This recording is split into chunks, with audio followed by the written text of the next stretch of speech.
نعوذ باللہ وہ غیر محسوس طریقے سے نبی علیہ السلام کو ایک پیرلل میں گاڈ مانتے ہیں، اور صرف فرق کرتے ہیں جی وہ ذاتی اور عطائی کا فرق ہے، اور خالق اور مخلوق کا، اس کے بعد سب چیزیں وہ کہتے ہیں جی برابر۔ اللہ رب العزت کی ذات، اس کی صفات اور اس کی عبادت میں اس کا کوئی شریک نہیں، نہ کوئی نبی، نہ کوئی پیغمبر، نہ کوئی ولی، کوئی بھی اس کی عبادت، اس کی ذات، اس کی صفات میں شریک نہیں ہے۔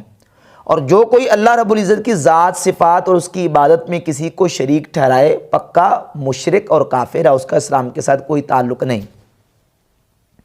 انجینئر محمد علی مرزا اپنے سابقہ عادت کے مطابق اہل سنت و جماعت پر طرح طرح کے بہتانات اور افتراءات لگاتا رہتا ہے۔ ابھی ایک اس کا نیا بیان آیا اور اس نے اہل سنت و جماعت پر ایک افتراء اور بہتان لگایا اور کہا کہ یہ جو بریلوی حضرات ہیں نا، یہ نبی صلی اللہ علیہ وآلہ وسلم کو گاڈ مانتے ہیں، صرف خالق اور مخلوق کا اور ذاتی اور عطائی کا فرق کرتے ہیں، باقی سب چیزوں میں نبی علیہ الصلوۃ والسلام کو اللہ کے برابر کرتے ہیں، العیاذ باللہ تعالی۔ بلکہ اس بات پر میں کہوں گا لعنت اللہ علی الکاذبین، جھوٹوں پر خدا کی لعنت ہے جو اس طرح کے افتراءات اور جھوٹ اہل ایمان اور اہل سنت و جماعت پر باندھتے ہیں اور جھوٹی باتیں کر کے ان کے خلاف اس طرح کا لوگوں کو منفی پراپوگنڈا کر کے گمراہ کرنے کی کوشش کرتے ہیں۔ بحمد تعالیٰ ہم اہل توحید ہیں، اہل سنت و جماعت، اور ہمارے اہل سنت و جماعت بریلوی علماء جتنے ہیں ان کی تحریریں، ان کی کتابیں، ان کے فتاوے اٹھا کر دیکھ لیں، وہ تو غیر خدا پر یعنی اللہ رب العزت کے علاوہ کسی پر خدا کا لفظ بولنے کو جائز نہیں کہتے۔ ہماری کتابیں بھری پڑی ہیں، اعلیٰ حضرت امام اہل سنت رحمۃ اللہ علیہ سے لے کر آپ کے شہزادگان، آپ کے خلفاء، آپ کے مریدین اور نیچے تک تمام بریلوی علماء کی کتابیں اٹھا کر دیکھ لیں۔ ہمارا یہ نظریہ ہے کہ اللہ رب العزت جل وعلا مجدہ الکریم کے علاوہ کسی کو خدا کہنا بھی جائز نہیں ہے، چاہے جائے کہ نعوذ باللہ نبی علیہ الصلوۃ والسلام کے بارے میں یہ عقیدہ رکھا جائے کہ نبی علیہ الصلوۃ والسلام نعوذ باللہ خدا ہیں یا گاڈ ہیں، تو یہ اس طرح کی بہتان جو نا وہ لگاتا ہے اور افتراءات کرتا ہے۔ چند حوالہ جات پیش کر کے انشاءاللہ میں آخر میں پیش کروں گا کہ اللہ کے علاوہ خدا کون کس کو مانتا ہے۔ خود مرزا انجینئر اپنے بیانات کے مطابق کروڑوں خداؤں کا قائل ہے، اللہ کے علاوہ کروڑوں خداؤں کا اللہ کے علاوہ قائل ہے، وہ انشاءاللہ آگے ہم اس کو ڈسکس کریں گے۔ پہلے یہ دیکھیں فتاوی رضویہ، فتاوی رضویہ کی جلد نمبر 14 صفحہ نمبر 277 پر امام اہل سنت رحمۃ اللہ علیہ ایک سوال کا جواب دیتے ہیں۔ سوال یہ ہوا کہ جو شخص حضرت علی کرم اللہ وجہہ کو خدا کہے اور تعزیہ داری کو جائز کرے اور سجدہ تعظیمی کرائے اور محدثین سیاہ ستہ پر الزام نکال ڈالنے احادیث صحیحہ کا لگائے، اس شخص کی نسبت علماء کرام کیا فرماتے ہیں جو حضرت علی کو خدا کہتا ہے؟ تو فرماتے ہیں کسی بات کی طرف نظر کرنے کی حاجت نہیں، بس اس کے کہ مولا علی کرم اللہ وجہہ کو خدا کہے یقیناً کافر مرتد ہے، بس اتنی بات سے کافر و مرتد ہے کہ جو مولا علی کو خدا کہتا ہے۔ تو امام اہل سنت رحمۃ اللہ علیہ نے تو واضح کر دیا کہ اللہ کے علاوہ کسی کو خدا کہنا جائز نہیں ہے، اور جو کہے گا وہ مسلمان نہیں ہے۔ اور پھر اسی کتاب فتاوی رضویہ کی جلد نمبر 14 کے صفحہ نمبر 611 پر امام اہل سنت رحمۃ اللہ علیہ لکھتے ہیں مرشد کو خدا کہنے والا کافر ہے، اور اگر مرشد اسے پسند کرے تو وہ بھی کافر ہے۔ فرماتے ہیں کہ جو خدا کے علاوہ کسی کو، اپنے پیر کو، مرشد کو خدا کہتا ہے وہ مسلمان نہیں۔ یہ اعلیٰ رحمۃ اللہ علیہ کی تعلیمات، یہ ہے ان کی فکر، اور یہ بریلوی علماء کا عقیدہ ہے۔ یہ امام اہل سنت اعلیٰ بریلوی رحمۃ اللہ علیہ کے شہزادے مفتی اعظم ہند مولانا شاہ مصطفیٰ رضا خان صاحب رحمۃ اللہ تعالی علیہ کا فتاوی مصطفیہ کے صفحہ نمبر 31 پر سوال کے جواب میں لکھتے ہیں کہ اللہ عز و جل پر ہی خدا کا اطلاق ہو سکتا ہے، یعنی خدا صرف اللہ کو کہہ سکتے ہیں، اللہ کے علاوہ کسی کو خدا نہیں کہہ سکتے۔ اور سلف سے لے کر خلف تک ہر قرن میں تمام مسلمانوں میں بلا نکیر اطلاق ہوتا رہا ہے، یعنی اللہ رب العزت کو خدا کہا جاتا رہا، اور وہ اصل میں خود آ ہے۔ خدا اصل میں خود آ ہے، یہ فارسی زبان کا لفظ ہے جس کے معنی ہے وہ جو خود موجود ہو، کسی اور کے موجود کیے موجود نہ ہوا ہو، یعنی قائم بنفس ہی ہو، جو اپنی ذات کے ساتھ خود قائم ہو، اسے کسی نے قائم نہ کیا ہو، وہ خدا ہے۔ اور اس اعتبار سے اللہ رب العزت کے علاوہ کسی پر اس کا اطلاق ہو ہی نہیں سکتا۔ یہ ہمارا عقیدہ ہے، یہ ہمارے بریلوی علماء کا عقیدہ ہے۔ اور یہ مرزا جو ہے یہ بہتان لگاتا ہے کہ بریلوی نبی صلی اللہ علیہ وآلہ وسلم کو نعوذ باللہ خدا اور گاڈ مانتے ہیں۔ لعنت اللہ علی الکاذبین، جھوٹوں پر خدا کی لعنت ہے۔ اور فرماتے ہیں اور وہ نہیں مگر اللہ عز و جل ہمارا سچا خدا، واللہ عالم۔ اور اسی طرح شارح بخاری فقیہ اعظم ہند مولانا مفتی شریف الحق امجدی رحمۃ اللہ علیہ فتاوی شارح بخاری کی جلد نمبر 1 صفحہ نمبر 177 پہ لکھتے ہیں، یہ مستان جو ایک ولی کو خدا کہتا ہے کافر مشرک اسلام سے خارج ہے۔ فرماتے ہیں جو اللہ کے علاوہ کسی ولی کو خدا کہتا ہے وہ کافر مشرک ہے، مسلمان نہیں ہو سکتا۔ اسی طرح مفتی جلال الدین امجدی رحمۃ اللہ تعالی علیہ فتاوی فقیہ ملت کی جلد نمبر 1 کے صفحہ نمبر 5 پر سوال اور اس کا 6 پر جواب دیتے ہیں۔ سوال یہ ہے کہ زید نے تقریر کے دوران عظمت رسالت کا ذکر کرتے ہوئے کہا کہ ذات خدا ہی ذات مصطفیٰ ہے، زید کا یہ جملہ کفریہ ہے یا نہیں جو ذات مصطفیٰ کو ذات خدا کہتا ہے؟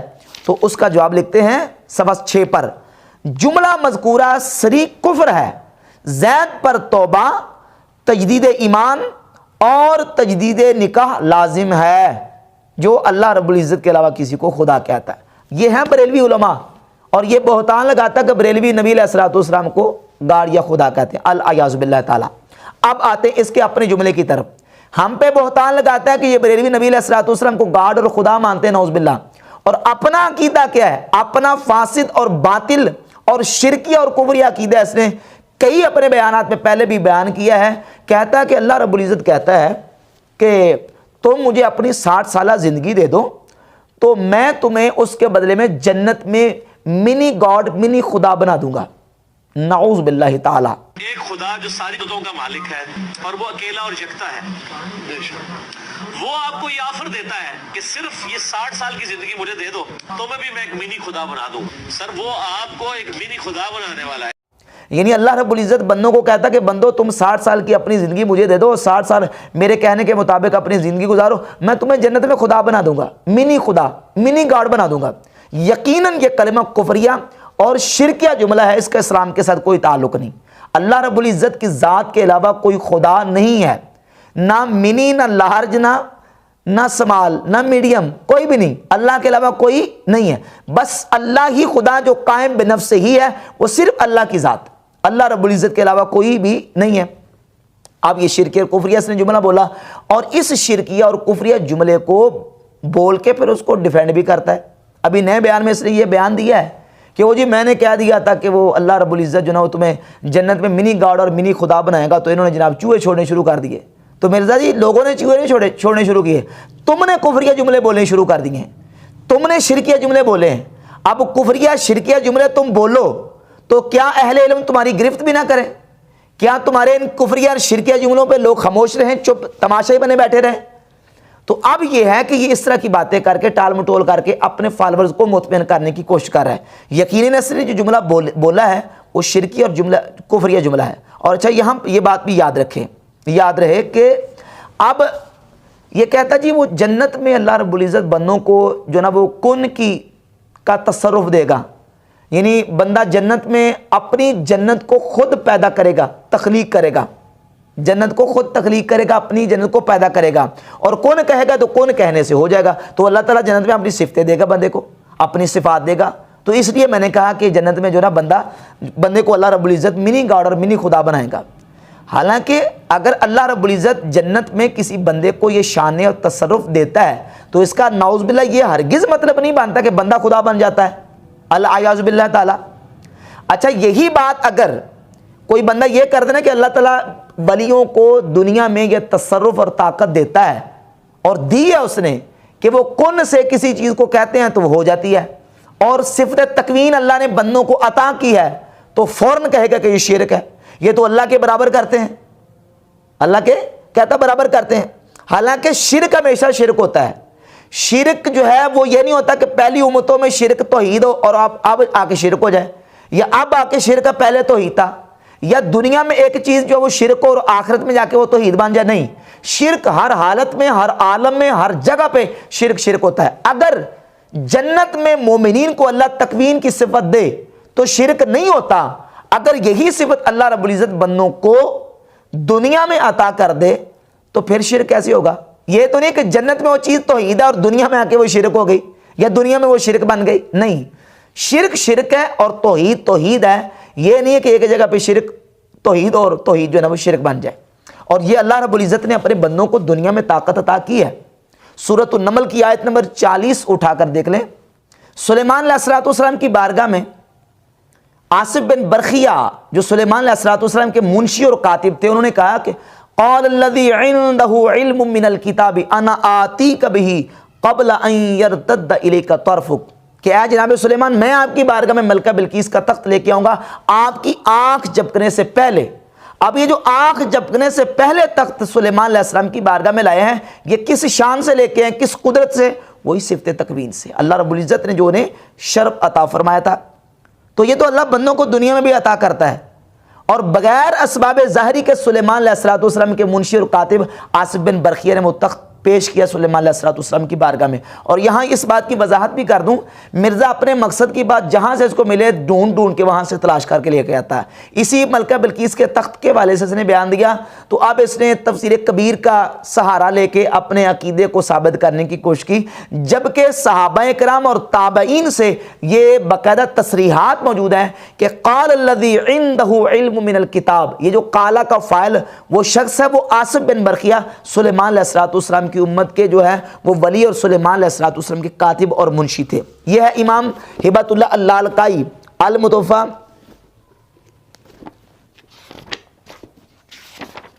418 ہجری، ان کی کتاب شرح اصول اعتقاد اہل سنہ، جلد نمبر 2 جز نمبر 9 اور صفحہ نمبر اس کا 401 ہے، روایت کا نمبر 30۔ اور دیگر تابعین کے اقوال بھی ذکر کیے ہیں کہ یہ جو شخص لانے والا ہے تخت کو، یہ آصف بن برخیہ عن ابن عباس سے رضی اللہ تعالیٰ عنہ، یعنی قولہ قال الذی عنده علم من الکتاب قال آصف کاتب سلیمان۔ سیدنا عبداللہ بن عباس حبر الامہ مفسر قرآن، وہ کہتے ہیں کہ یہ آصف بن برخیہ تھے جو حضرت سلیمان علیہ السلام کے کاتب تھے۔ اور یہی روایت سنن کبریٰ بہقی جلد 6 صفحہ 288 اور 10,994 نمبر روایت ہے کہ سیدنا سلیمان علیہ السلام کا جو تخت ہے وہ آصف بن برخیہ لے کے آئے تھے۔ تو یہ صفت تکوین کی شان تھی اللہ رب العزت نے جو ان کو یہ شرف عطا کیا تھا، تو یہ تو بندوں کو دنیا میں حاصل ہے۔ اور اس سلسلے میں ایک حوالہ پیش کر دیتا ہوں، یہ ہے کتاب فتوح الغیب، سیدنا شیخ عبد القادر جیلانی رضی اللہ تعالیٰ عنہ کے مقالات۔ اور یہ وہ کتاب ہے، حافظ ذہبی، ابن کثیر، ابن تیمیہ، بڑے بڑے لوگوں نے اس کتاب کو مانا ہے کہ یہ شیخ عبد القادر جیلانی رحمۃ اللہ علیہ کے مقالات ہیں۔ اس میں مقالہ نمبر 16، مقالہ نمبر 40 اور مقالہ نمبر 46، اور یہ وہ کتاب ہے فتوح الغیب جس کے بارے مرزا اپنے بیان میں کہہ چکا کہ اس کتاب کی شرح ابن تیمیہ نے کی ہوئی ہے۔ اس کتاب میں شیخ عبد القادر جیلانی غوث پاک سرکار رضی اللہ تعالیٰ عنہ فرماتے ہیں، جب بندہ مرنے سے پہلے مر جاتا ہے اور اللہ رب العزت جل وعلا مجدہ الکریم اس کو یہ شرف اور طاقت عطا کرتا ہے، صفحہ نمبر 65 پہ لکھتے ہیں کہ فرماتے ہیں وَيُرَدُّ إِلَيْكَ التَّكْوِينُ وَخَرْقُ الْعَادَاتِ الَّتِي هِيَ مِنْ قَبِيلِ الْقُدْرَةِ۔ فرماتا ہے جب بندہ اپنے مرنے سے پہلے مر جائے، یعنی اپنے آپ کو فنا کر دے، اللہ کی اطاعت میں لگ جائے اور اللہ کی اطاعت اپنی زندگی گزارنی شروع کر دے، پھر اللہ رب العزت اسے تکوین دیتا ہے، پھر لٹائی جائے گی تیری طرف تکوین اور خرق عادات چیزیں جو قدرت کے قبیل سے ہیں۔ تکون للمؤمنین فی الجنہ التی تکون للمؤمنین فی الجنہ، وہ چیزیں جو اللہ مومنین کو جنت میں عطا کرے گا تجھے دنیا میں عطا کر دے گا۔ یعنی مرنے کے بعد مومن کو جنت میں اللہ رب العزت عطا کرے گا، جنت میں وہ کہے گا کون تو ہو جائے، اور وہ ہو جائے گی۔ آپ فرماتے ہیں کہ جو مومن کو جنت میں اللہ عطا کرے گا نا، وہ تجھے دنیا میں عطا کرے گا۔ اور فتکون فی ہذہ الحالۃ کأنک احییت بعد الموت فی الآخرہ، تو ایسے ہو جائے گا جیسے مرنے کے بعد تو آخرت میں ہے۔ فتکون کلیتک قدرہ، تو کل کا کل قدرت بن جائے گا۔ تسمع باللہ وتنطق باللہ وتبصر باللہ وتبطش باللہ وتسعى باللہ وتعقل باللہ وتطمئن وتسکن باللہ۔ فرماتے ہیں پھر تو اللہ رب العزت کی دی طاقت سے سنے گا، پھر دیکھے گا، پھر بولے گا، پھر پکڑے گا، پھر کوشش کرے گا اور سمجھے گا۔ اور فرماتے ہیں کہ فتعمن سواہ، پھر اللہ کے علاوہ تو اپنی آنکھیں بند کر لے گا، بس اللہ رب العزت کی قدرت کی طرف دیکھے گا اور بہرا ہو جائے گا۔ فلا ترى لغیرہ وجودا مع حفظ الحدود والاوامر والنواہی۔ اور صفحہ نمبر 35 پر تو واضح لکھا کہ اللہ رب العزت فرماتا ہے بندے تو میری بارگاہ میں آ۔ فرماتے ہیں اللہ رب العزت اپنی بعض کتابوں میں فرماتا ہے یا ابن آدم، اے ابن آدم، انا اللہ الذی لا الہ الا انا، میرے علاوہ کوئی عبادت کے لائق نہیں، صرف میں عبادت کے لائق ہوں۔ اقول للشیء کن فیکون، میں کسی شے کو کہتا ہوں ہو جا، وہ ہو جاتی ہے۔ اطعنی اجعل کا، تو میری اطاعت کر میں تجھے بنا دوں گا۔ تقول للشیء کن فیکون، تو بھی کسی شے کو کن کہے گا تو وہ ہو جائے گی۔ اور غوث پاک سرکار فرماتے ہیں وقد فعل ذلک بکثیر من انبیائہ و اولیائہ و خاصہ من بنی آدم، اور یہ اتھارٹی اور طاقت اور قدرت اللہ نے اپنے کثیر نبیوں کو، کثیر ولیوں کو اور کثیر ابن آدم کے خاص لوگوں کو عطا فرمائی ہے، جو جنت میں اللہ رب العزت نے بندوں کو عطا کرنی ہے۔ تو اس کا مطلب تو مرزا یہ نکلا کہ جب بندے جنت میں منی گاڈ اور منی خدا ہو سکتے ہیں نعوذ باللہ، تو پھر تو دنیا میں ہزاروں لاکھوں کروڑوں منی گاڈ اور منی خدا ہوں گے نعوذ باللہ تعالیٰ، الیاذ باللہ تعالیٰ۔ حالانکہ اللہ رب العزت کے علاوہ کسی پر خدا کا اطلاق درست نہیں ہے، اور اللہ کے علاوہ کسی کو خدا کہنا، میں بریلوی علماء کے فتوے دکھا چکا ہوں جن کو تم کہتے ہو کہ یہ بریلوی نبی علیہ الصلوۃ والسلام کو پینل میں گاڈ مانتے ہیں، ان کے فتوے دکھا چکا ہوں کہ وہ لکھتے ہیں کہ اللہ کے علاوہ کسی کو خدا ماننا یہ کفر اور شرک ہے، ایسا بندہ مسلمان ہرگز نہیں ہو سکتا۔ اب مرزا جو ہے وہ تو کروڑوں خدا مان کے بیٹھا ہوا ہے، ہمیں تانا دے رہے کہ یہ خدا مانتے ہیں، اور آپ یہ مانتا کہتا ہے جنت میں کروڑوں منی خدا اور منی گاڈ ہوں گے۔ اور پھر اب جو طویل کی ہے اپنے اس کفریہ شرکیہ جملے سے بچنے کے لیے، اب وہ کہتے ہیں میرا مطلب یہ تھا کہ مخلوق گاڈ ہوں گے۔ تو یہی بات تو میں نے بھی کی تھی کہ آپ کو اللہ تعالیٰ جنت میں منی گاڈ بنا دے گا۔ وہ کہتے ہیں دیکھو جنہوں نے گاڈ کا اعلان کر دیا، یہ تو اللہ نے بھی کیا ہوا ہے، لیکن وہ مخلوق گاڈ، کون سے گاڈ؟ مخلوق گاڈ۔ حالانکہ اللہ کے علاوہ کوئی خدا نہیں ہے، نہ خالق نہ مخلوق، نہ ذاتی نہ عطائی نہ حقیقی نہ مجازی نہ ذلی نہ بروزی، لا الہ الا اللہ، اللہ کے علاوہ کوئی الہ نہیں ہے۔ اس طرح کی باطل تعویلیں تو مرزائی کرتے ہیں لا نبی بادی میں، وہ کہتے ہیں لا نبی کا بادی کا مطلب یہ ہے کہ نبی علیہ الصلوۃ والسلام کے برابر نبی نہیں ہو سکتا، امتی نبی ہو سکتا ہے۔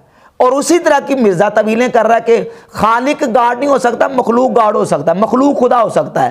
تو مخلوق گاڈ بھی اور خدا بھی نہیں ہو سکتا، اور خالق بھی اللہ کے علاوہ نہیں ہو سکتا، بس اللہ کے علاوہ کوئی خدا نہیں ہے۔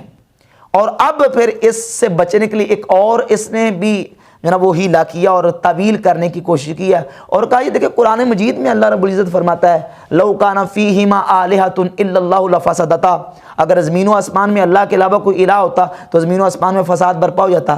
تو اس طرح تو اللہ بھی کہہ رہا ہے قل ان کان للرحمن ولد فانا اول العابدین، اے حبیب فرما دیجیے اگر اللہ کے علاوہ اللہ کی کوئی اولاد ہوتی تو سب سے پہلے میں اس کی عبادت کرتا۔ دیکھیے تو اللہ بھی فرما رہا ہے۔ حالانکہ اس کو کہتا ہے تجویز محال یا تعلیق بالمحال، اور یہ لفظ بھی کسی سے سن کے اس نے بول دیا تعلیق بالمحال کا۔ حقیقت یہ ہے کہ یہ ہے محال، یہ ایک اصول ہے کہ جب کسی چیز کی حساسیت اور اہمیت کو بیان کرنا ہو تو ایک محال اور ناممکن ممتنع چیز کو فرض کر کے کسی چیز کی حساسیت اور اہمیت کو بیان کیا جاتا ہے۔ اب یہ تو ہیں چیزیں محال، اور اللہ نے ان محال چیزوں کو بیان کیا ہے۔ اب سوال یہ پیدا ہوتا ہے کہ جنت میں بندوں کو صفت تکوین ملنا اور کون کہہ کے چیزوں کو ہو جانا، کیا یہ محال ہے؟ نہیں، یہ تو ممکن ہے، بلکہ یہ واقع ہوگا۔ تو اب اس واقعی چیز کو قیاس کرنا محالات پر، یہ کون سا قیاس ہے؟ یہ قیاس مال فارق ہے۔ لہذا مرزا کا یہ کہنا کہ میں نے وہ اس طرح کہا تھا جس طرح قرآن میں کہا تھا، یہ بالکل باطل ہے، یہ اس کا دعویٰ اور استدلال درست نہیں ہے، اس لیے کہ یہ ایک ممکن اور واقع چیز کو محال چیز پر قیاس کرنا یہ درست نہیں ہے۔ لہذا وہ تعلیق بالمحال اور تجویز محال ہے، اس کا اس کے ساتھ کوئی تعلق نہیں ہے۔ لہذا مرزا کا یہ جملہ یقیناً کفریہ اور شرکیہ جملہ ہے، اور مرزا کو اس سے توبہ کرنی پڑے گی، لیکن اس طرف آنے کے لیے تیار نہیں ہے، اور اس کے فالوور اس کو مجبور کریں اور کہیں کہ تم نے اللہ کے علاوہ کروڑوں اربوں لوگوں کو منی گاڈ اور منی خدا اور مخلوق خدا کہہ کے یہ جو ہے جملہ کفریہ اور شرکیہ بولا، تم اس سے توبہ کرو۔